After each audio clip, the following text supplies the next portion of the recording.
This week, but have you given much thought about how the games are put together? Well, we decided to take a glimpse behind the curtain by visiting one of the UK's biggest game developers, Creative Assembly.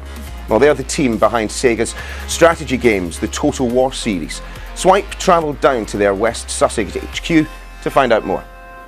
For the past 25 years, Creative Assembly has been designing games in the UK. Starting out with just one man working in his bedroom, the company now employs just over 250 people, from designers to programmers. Each project is a team effort.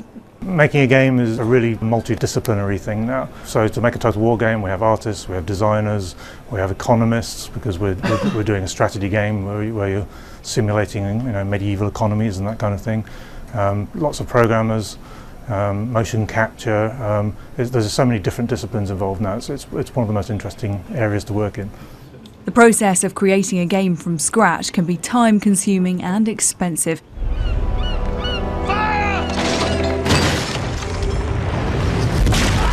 And for historical strategy games like the Total War series, you really have to know your subject.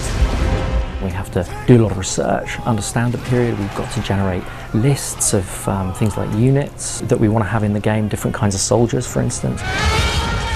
We'd have a sort of design phase early on. We do some prototyping of particular things that we're wanting to try, and then we have a sort of big production phase, which is the main point that we're making the game. And then once we've kind of made all the core elements and they're all in place, we actually then have to spend a long time really tuning it, getting the gameplay working exactly how we want to actually make the finished product. One of the biggest challenges the team faces is making the action sequences look and sound realistic. Time to die! Actors provide the characters' voices, and their movement is created using a method called motion capture.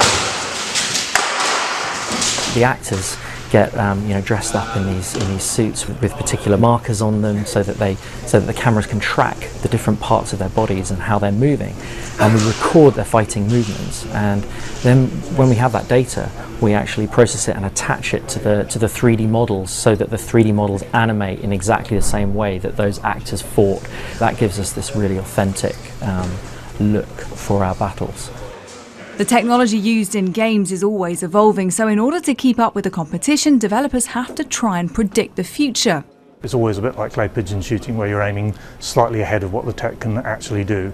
And hopefully you don't aim too far ahead, because if you do, your game won't work very well, or too far behind, because if you're too far behind, then competitors will do something better. So you're always trying to guess what's going to happen and aim ahead. The UK games industry has been punching above its weight for years, and in terms of creativity, it's certainly hard to beat. We stand, we die, or we triumph! You're watching Swipe. Coming up, we take a look at some of the